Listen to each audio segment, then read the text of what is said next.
Shalom. Shalom. Kita bersyukur untuk kasih setia Tuhan, kebaikan Tuhan yang nyata dalam hidup kita, yang sudah memimpin kita sampai pada hari ini. Dan secara khusus hari ini kita di dalam satu tema berbicara tentang bagaimana menjadi wanita pilihan Tuhan. Waktu saya menerima tema ini, saya membaca dan saya menggumulinya. Dan saya melihat bahwa tema ini apakah masih tepat untuk kita saat ini? Apakah masih pas untuk kita saat ini ketika kita berpikir bagaimana saya menjadi wanita pilihan Tuhan? Apakah itu menjadi pertanyaan lagi buat kita sebagai orang yang percaya kepada Tuhan? Maka kita harus mengingat bahwa wanita itu atau perempuan itu adalah ciptaan Allah. Perempuan adalah ciptaan Allah. Perempuan yang melawan Tuhan akhirnya dihukum oleh Tuhan. Diciptakan oleh Tuhan, tapi dia lawan aturan mainnya Tuhan. Itu kalau kita melihat kepada kebenaran firman Tuhan, berarti memang jago sekali wanita ini. Dia berani melawan aturan yang telah ditetapkan. Tetapi dari sini kita juga bisa melihat bahwa memang semua wanita, Alkitab catat, semua wanita itu sudah berdosa, sudah hidup di dalam dosa, sudah hidup di dalam kesalahan. Maka apakah wanita dengan hidup di dalam kesalahan, dia punya standar untuk bisa hidup supaya aku dipilih oleh Tuhan? Aku mau hidup baik deh supaya aku dipilih oleh Tuhan. Aku nggak mau marah-marah supaya aku dipilih oleh Tuhan. Aku nggak mau benci sama orang supaya aku dipilih oleh Tuhan. Nggak ada standar. Maka di sini kita bisa, ternyata kita nggak punya standar supaya kita dipilih oleh Tuhan untuk menjadi pilihan Tuhan. Kalau dulu mungkin waktu masih muda memilih pasangan, nah kita punya standar. Oh, maunya seperti A, seperti B, seperti C. Tapi dalam pandangan Tuhan enggak. Maka dalam kemahakuasaannya Tuhan memilih kita sendiri. Enggak perlu kita sodori, Tuhan pilih saya dong. Enggak. Dalam kemahakuasaan Tuhan memilih kita kembali. Maka sekarang kita sebagai wanita pilihan Tuhan, pertanyaannya, ada enggak di antara kita yang merasa saya bukan wanita pilihan Tuhan? Ada enggak? Kalau enggak kita pulang aja. Ya kan? Aku kan enggak dipilih oleh Tuhan. Mendingan kita pulang. Kita semua ini adalah wanita pilihan Tuhan. Jadi pertanyaannya adalah bagaimana kita hidup sebagai wanita pilihan Tuhan. Nah, ini menjadi satu pergumulan dalam kehidupan kita. Kita membaca di satu bagian kebenaran firman Tuhan yang pertama, kita bisa membaca dalam 1 Korintus pasal yang pertama. Kita membaca ayat yang ke-11. 1 Korintus pasal yang pertama ayat 11 di sini dikatakan seperti ini. Sebab saudara-saudaraku, aku telah diberitahukan oleh orang-orang dari keluarga Chloe tentang kamu bahwa ada perselisihan di antara kamu. Dalam bagian ini saya lagi melihat ketika berbicara tentang Chloe atau keluarga Chloe, maka kita menemukan itu lagi berbicara tentang seorang perempuan Kristen. Seorang perempuan Kristen yang hidup di tengah-tengah jemaat ada di Korintus. Tetapi menariknya dari Chloe adalah apa? Chloe ini sebagai wanita Kristen, dia tahu apa yang sedang terjadi di dalam kehidupan jemaat yang ada di Korintus. Dia tahu ada hal-hal yang tidak baik yang sedang terjadi. Maka waktu dia tahu hal yang tidak baik sedang terjadi, apa yang dia lakukan? Kita bisa melihat dari apa yang menjadi tindakan dan yang dia lakukan. Maka dia memberitahukan itu kepada siapa? Paulus. Maka tindakan pertama waktu dia tahu ada persoalan di dalam kehidupan jemaat, dia datang menyampaikannya kepada Paulus. Kalau bicara persoalan, semua kita ibu-ibu pasti masalahnya banyak. Kira-kira pertama-tama yang kita cari untuk ceritakan ke siapa? Kita nyarinya siapa? Bagi yang masih punya pasangan, pasti ke pasangannya. Tapi kadang ingin dapat istilahnya support, malah bisa berantem karena beda pendapat. Tapi Tapi kalau poin dia menyampaikannya kepada Paulus, artinya apa? Sebagai perempuan Kristen, dia tahu ada begitu banyak persoalan. Dia datang kepada yang tepat untuk menyampaikan apa yang harus dia lakukan. Maka waktu Chloe menyampaikan kepada Paulus, Paulus langsung bertindak. Maka buat kita sebagai ibu-ibu, kita datangnya kepada siapa? Pak, datang pada Tuhan hari-hari saya datang, Pak. Walaupun gak dijawab-jawab kayaknya. Pergumulanmu gak dijawab-jawab. Tapi saya datang terus sama Tuhan. Tetapi di dalam lingkup kita sebagai ibu-ibu, sebagai gereja, ya kita bisa bertemu sebagai contoh. Kita bisa bertemu dengan Ibu Greta. Kita mencari orang yang tepat. Bisa bertemu dengan Pak Gembala, Pak Gil, untuk menyatakan situasinya seperti ini. Keluarga saya berada dalam situasi yang tidak baik. Bagaimana harus menghadapi? Ingat ya, ketika kita berbicara kepada orang yang salah atau nggak tepat, maka cerita kita bukan menjadi lebih baik. Cerita kita justru bisa menjadi bumerang sendiri buat kita. Maka Alkitab itu mengajarkan. Maka dari sini, sebagai ibu atau sebagai wanita yang adalah pilihan Tuhan, kita menyuarakan kebenaran itu. Kita tahu ada sesuatu yang terjadi, maka kita suarakan kebenaran. Please jangan ditambah, jangan dikurang. Kita sampaikan, kita memberitahukan kebenaran. Maka sebagai orang tua, waktu ada persoalan, ada hal yang salah, seringkali kadang kita berani, kadang kita nggak enak untuk menyampaikan. Aduh, nggak enak ngomong. Apalagi mau ngomong kepada orang yang lebih tua daripada kita. Apalagi mau ngomong kepada orang yang kita merasa, oh dia ada di atas, saya ada di bawah.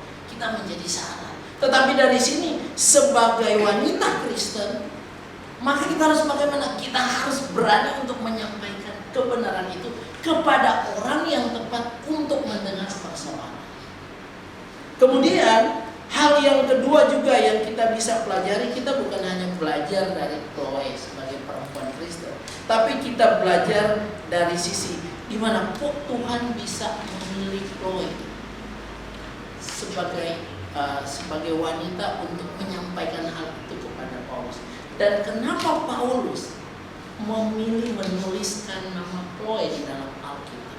Artinya ada sesuatu yang penting yang pernah terjadi yang harus diketahui. Kemudian hal yang kedua yang kita bisa pelajari, kita bisa membaca di dalam kitab Kolose. Di dalam kitab Kolose itu dikatakan, Kolose pasal 4, dikatakan mulai ayat yang kedua sampai ayat yang ketiga, dikatakan demikian. Filipi 4 ayat 2 sampai ayat yang ketiga. Euodia kunasihati dan Sintike kunasihati, supaya sehati sepikir dalam Tuhan. Bahkan kuminta kepadamu juga Sunsugos yang setia.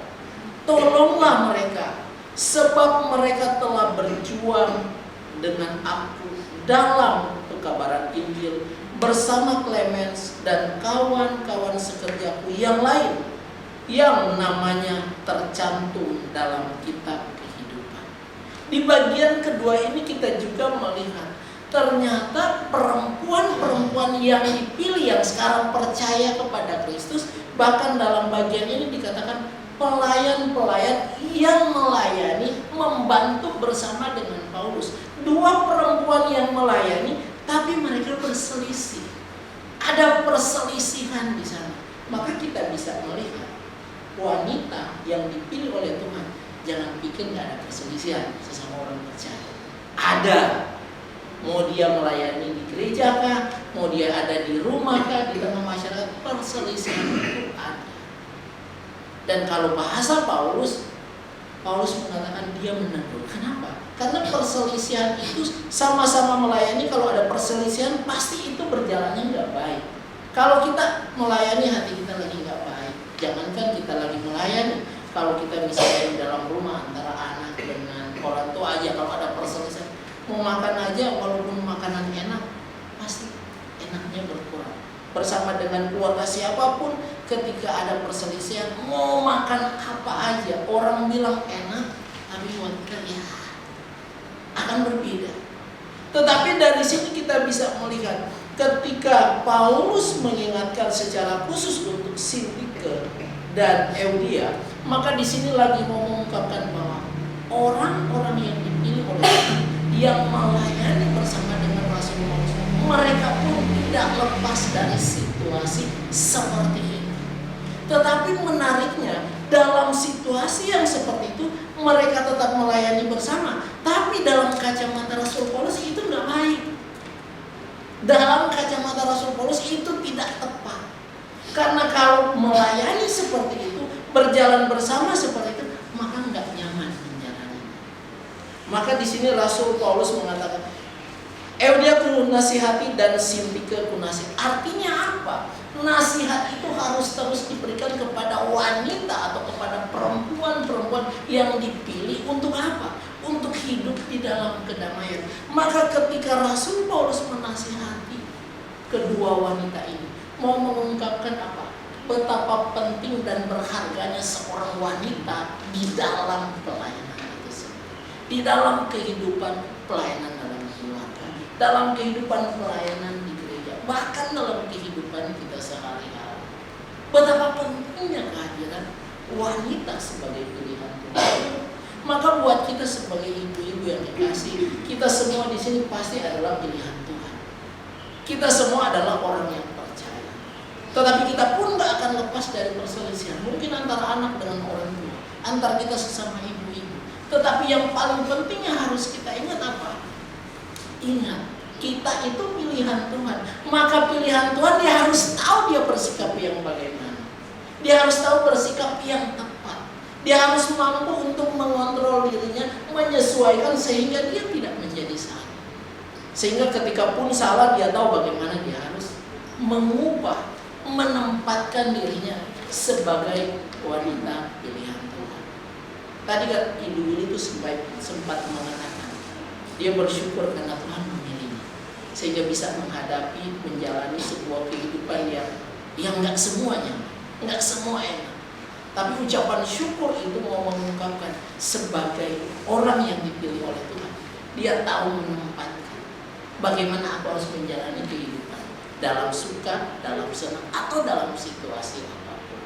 Demikian juga dengan kesaksian dari Ibu Nelly, mau mengungkapkan memang sangat terbatas, tapi kita percaya kita tetap pribadi yang dipilih oleh Tuhan, benar kan?